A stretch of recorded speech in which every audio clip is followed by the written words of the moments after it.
tell you something? If it's a concern to you, it's a concern to him. That's how good he is. He's awesome.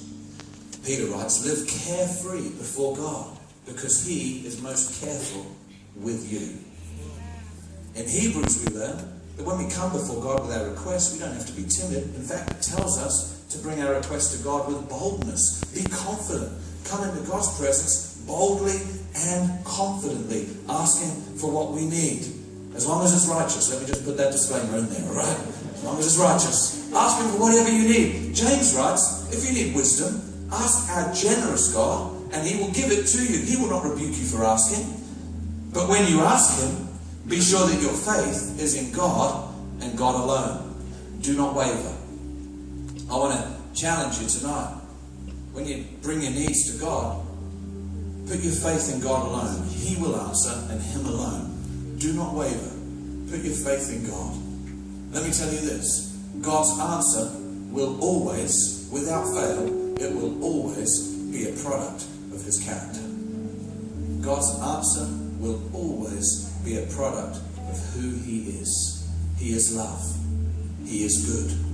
He is compassionate. He is kind. He is caring. He is all-knowing and all-wise. He is almighty. His answer will always be a product of who he is. God is not bad. He doesn't do bad.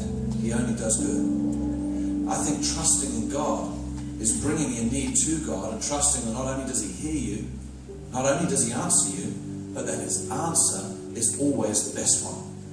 We might not understand it. It might not even be what we were hoping for. But trusting God is knowing that he sees the bigger picture that we can't see. God always has our best interests at heart. He's the one who is able to take all things, good or bad or indifferent. He's able to take all things and make all of that work together for good, for you and me, for those who love him. That's how good God is. Jesus said, he said, hey, he was talking one day to a crowd of people. He said, hey, you parents. He said, if your child comes to you and asks you for a piece of bread, you don't give them a stone to eat. If they come to you asking for some fish to eat, you don't give them a snake. He says, hey, if you know, you're humans, you're not God.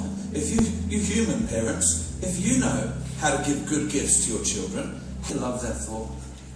We could leave here tonight having cast all of our cares on Jesus once and for all, walking away, living life carefree, because he is most careful with us. I think of that a little bit like Wimbledon, like you're playing a doubles match at Wimbledon, another disaster for British sport this week. Never mind, we'll get there. Imagine you're playing a doubles game of tennis. On the other side of the net is the opposition, two of them. On your side of the net is you and your doubles partner, Jesus Christ himself. Name above all names. Imagine it. The opposition hits fear over the net at you. You stand back. Hey, Jesus, this one's yours. Don't you love that? The opposition hits anxiety over the net at you. You stand back and say, hey, Jesus, this one's yours. The opposition hits stress over the net at you. You stand back and hey, Jesus, this one's yours. The opposition hits depression over the net. Thinks, I've got them this time. I'll never be able to return this. Never get out from this cloud. You stand back and say, hey, Jesus, this one's yours. Here's the best thing about playing on Jesus' team. He's already won. The game is a foregone conclusion. Just by the fact that you're on his team means you're already a victor. You're already an overcomer. You're already a conqueror. Come on, some of you need to hear that tonight. The thing that you think has beaten you, no. You're on the same team as the name above all names, and you can stand back and say, hey, Jesus, this one's yours, and watch him win the game that he's already won. You're on his team. You win by default. Isn't that awesome? Number 3, pray. Number 4, as the worship team come up and we draw to a close. Number 4, fix your thoughts.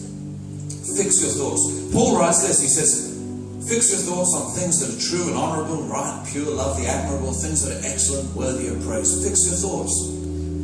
Now, I do think Paul is saying, think about these things as much as you possibly can. Meditate on them. Fill your mind with thoughts that are good and admirable and true. But I mean, tomorrow we're going to go to work and we're going to have to think about all kinds of things. We're going to have to make some decisions. We're going to have to think about things that are not so lovely and not so admirable. We are, aren't we? That's the reality of life. I think about it a little like this. When Michelle and I were newlywed, we bought our first house together. And I thought, man, I'm going to impress her with my DIY skills. I'm going to hang a picture in the dining room behind the table. I'm going to hang a picture. So I went to the local home-based store. I bought enough tools to build an entire house. She wasn't impressed by that. I came home with an array of different picture hooks because I thought, I don't really know which one I need, so I just bought